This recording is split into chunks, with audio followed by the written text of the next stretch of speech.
Hello friends, आपको सभी को मालूम है यूपी ट्रिपल एससी ने एडवर्टाइजमेंट जारी कर चुका है पशुधन प्रसार अधिकारी लाइव स्टॉक एक्सटेंशन ऑफिसर के लिए। मैं ऑलरेडी इस पर शॉर्ट वीडियो बना चुकी हूँ। बहुत सारे बच्चों का मैसेज आ रहा है कि मैम हम अदर स्टेट से हैं, राजस्थान से हैं, कुछ एमपी से हैं, क्या हम भी इसके लिए अप्लाई कर सकते हैं, क्या हम भी मुख्य परीक्षा में बैठ सकते हैं। देखिए, वैकेंसी का नंबर अच्छा खासा है, 1251 वैकेंसी है। तो बहुत सारे स्टूडेंट्स जो हैं पूछना चाह रहे हैं क्या हम इस परीक्षा को दे सकते हैं। देखिए, आज हम डिटेल देखेंगे और इसकी तैयारी कैसे करनी है, हम कैसे कैसे तैयारी करेंगे और आपको कहाँ से प्रिपरेशन करनी है और कौन कौन जो है इसके लिए एलिजिबल है, पूरे डिटेल देखेंगे। स्टार्टिंग करते हैं विदाउट डिले। सबसे पहले हम इसमें क्या है कुछ इंपॉर्टेंट डेट जो है देख लेते हैं। देखिए, सबसे पहले हम बात करेंगे इम्पोर्टेंट डेट्स की। तो अगर हम बात करें इम्पोर्टेंट डेट्स की तो आपको पता है कि एप्लीकेशन जो है वो 9 से स्टार्ट होंगे। 10 को एडवर्टाइजमेंट आ गया था, 10 अगस्त को एडवर्टाइजमेंट आ गया था। 9 सितंबर से फॉर्म स्टार्ट होंगे। लास्ट डेट जो है वो 29 तारीख है। इसके बाद कोई भी आवेदन नहीं लिए जाएंगे। लास्ट आप मॉडिफाई कर सकते हैं कुछ भी चीज़, वो 6/10 तक, 6 अक्टूबर तक आप अपना संशोधन कर सकते हैं। आगे बढ़ते हैं। अच्छा, टोटल वैकेंसी कितनी है? टोटल वैकेंसी कितनी है? 1251 हमने ऑलरेडी बता चुका है। अच्छा खासा पद है, आप लोग देख पा रहे हैं। अच्छा, इसके लिए यहाँ पे जो सबसे इम्पोर्टेंट बात है कि इसकी प्रारंभिक एक योग्यता रखी गई है, मतलब इस एग्ज़ाम को देने, क्योंकि ये मुख्य परीक्षा है। इससे पहले भी एक परीक्षा जो थी वो बच्चों को क्वालिफाई करनी थी। यहीं पे जो अदर स्टेट वाले बच्चे हैं वो कंफ्यूज हैं। देखिए, जैसे ये राजस्थान में आप सभी को मालूम है एक कॉमन एलिजिबिलिटी टेस्ट होता है,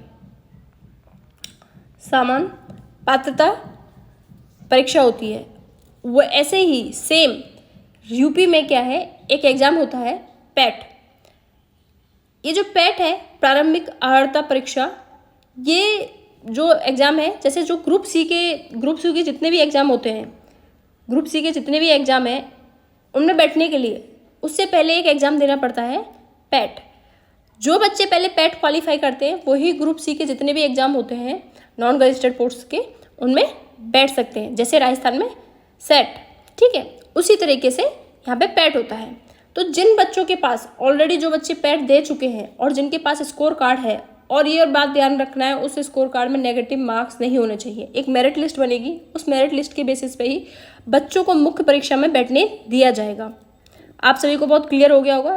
कोई भी बच्चा जो अदर स्टेट का है, जैसे बहुत सारे बच्चों को पता था ऑलरेडी, पहले से ये जारी कर चुका था, जो बहुत सारे बच्चे जो अदर स्टेट के हैं, जैसे राजस्थान के हो गए, एमपी के हो गए, उन्होंने भी पैट का एग्ज़ाम दिया है और उनके पैट के एग्ज़ाम में जो है पॉजिटिव मार्क्स हैं, 0 नहीं है और 0 से नीचे नहीं है। वो सभी, क्योंकि इसका जो रिजल्ट आता है वो परसेंटाइल में आता है। तो जो भी बच्चे हैं जिनका रिजल्ट पॉजिटिव है और जिन्होंने पैट दिया है वही इस मुख्य परीक्षा में बैठ सकते हैं, चाहे वो किसी भी स्टेट के हों। अदर स्टेट के होंगे तो भी चलेगा, लेकिन उनको पैट दिया होना चाहिए। पैट 2025 उन्होंने दे रखा होगा। अच्छा, चलिए आगे बढ़ते हैं। अच्छा, अब आते हैं कि चलिए अब उन बच्चों पर आते हैं जिन्होंने पैट दे रखा है। अब उनको और क्या रिक्वायरमेंट चाहिए? पैट तो सभी देते हैं। पैट जैसे जो टीचर का एग्ज़ाम देते हैं, जो अदर हैं वो सभी, मतलब जो ग्रुप सी के जितने भी एग्ज़ाम होते हैं सब पैट देते हैं। अच्छा, अब पैट के साथ क्या क्या चाहिए? पैट के साथ क्या चाहिए? आपके पास 12th होना चाहिए। 12th जो होना चाहिए वो साइंस से होना चाहिए, और एग्रीकल्चर ग्रुप में होगा तो भी चलेंगे, यूपी बोर्ड से। अच्छा, साथ में आपके पास क्या होना चाहिए? 2 साल का आपके पास डिप्लोमा होना चाहिए लाइव स्टॉक इंस्पेक्टर का, ठीक है, लाइव स्टॉक एक्सटेंशन का आपके पास डिप्लोमा होना चाहिए। जैसे LSA LEO का डिप्लोमा करते हैं, LSA का राजस्थान में, LEO का डिप्लोमा यूपी में करते हैं, वो डिप्लोमा आपके पास होना चाहिए। और क्या क्या एसेंशियल क्वालिफिकेशंस है, मतलब और क्या क्या क्वालिफिकेशंस है जिसको आपसे बेनिफिट मिलेगा? अगर आपके पास जो है NCC में B सर्टिफिकेट है तब आपको और बेनिफिट मिलेगा। अगर आपके पास कोई भी प्रादेशिक सेना में आपने 2 वर्ष काम किया है तब आपको बेनिफिट मिलेगा। ये जो है, अगर आप डिटेल देखना चाह रहे हैं तो ऑलरेडी आप यूपी ट्रिपल एससी की वेबसाइट पे जाएं, वहाँ पे डिटेल विज्ञापन एडवर्टाइजमेंट ऑफिशियल वेबसाइट पे मौजूद है, आप वहाँ जाके देख सकते हैं। और क्या होना चाहिए? जैसे रिमाउंट बॉटनरी कॉप में अगर आपने ड्रेसर या जो ग्रुप ग्रेड बी के में 15 वर्ष के लिए काम किया होगा तब भी आपको छूट मिलेगी। मतलब ये कुछ और एसेंशियल क्वालिफिकेशंस हैं, अगर आपके पास हैं तो आपको छूट मिलेगी और इसका फ़ायदा मिलेगा जब इसका लास्ट में मेरिट लिस्ट बनेगी। अच्छा, आगे देखते हैं। अच्छा, आयु सीमा पर आ जाते हैं, क्योंकि बहुत सारे लोगों की जो है एज काफ़ी हो चुकी है, क्योंकि यूपी में वैकेंसी काफ़ी टाइम बाद आई है, तो बहुत सारे लोग जो हैं बहुत परेशान हैं एज को लेके। तो एज भी एक मेन फैक्टर है। जो एज है वो 21 से 40 वर्ष तक की है। अच्छा, साथ में एज रिलैक्सेशन है किन के लिए? रिलैक्सेशन किन के लिए? SC ST OBC की कैटेगरी के एज पर यूपी गवर्नमेंट के रूल्स जो हैं उन्हीं के अकॉर्डिंग जो है इनको रिलैक्सेशन दिया गया है। SC ST OBC के कैंडिडेट्स के लिए, जनरल के जो कैंडिडेट्स हैं उनके लिए 21 से 40 वर्ष ही एज लिमिट है। अच्छा, एज कहाँ से कैलकुलेट की जाएगी? एज जो है 1 जुलाई से कैलकुलेट की जाएगी। जो कैलेंडर है ईयर का, उसमें 1 जुलाई से कैलकुलेट की जाएगी। अच्छा, आगे चलते हैं। अच्छा, अब जो मुख्य परीक्षा है उसका एग्ज़ाम पैटर्न कैसा होगा? तो आपको बता दें, मुख्य परीक्षा में जो है टोटल, अगर हम बात करें, टोटल 100 क्वेश्चंस आएंगे। हर एक क्वेश्चन 1 मार्क्स का होगा, ठीक है। और कितने टाइम का होगा?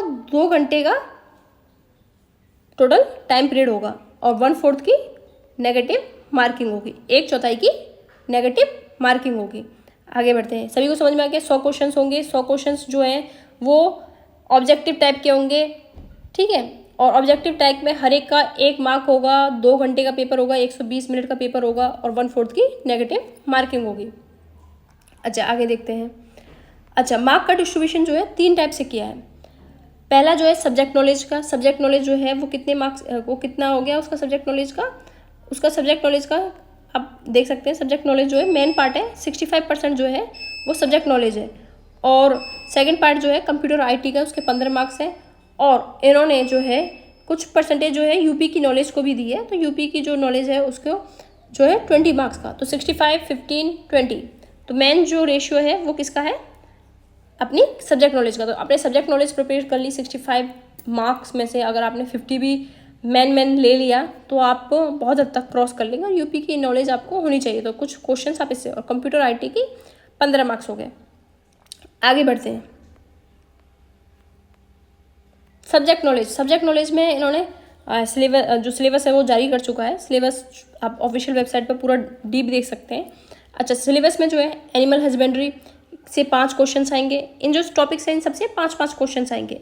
एनिमल हस्बेंड्री से 5 क्वेश्चन हैं, फिर एनिमल ब्रीडिंग और AI से 5 क्वेश्चन हैं, फिर डेयरी मैनेजमेंट से 5 क्वेश्चन हैं, फिर पोल्ट्री फार्मिंग और कुक्कुट से 5 क्वेश्चन है, लाइव स्टॉक इकोनॉमिक्स से 5 क्वेश्चन है। ऐसे 5-5 क्वेश्चन जो हैं इन सभी से।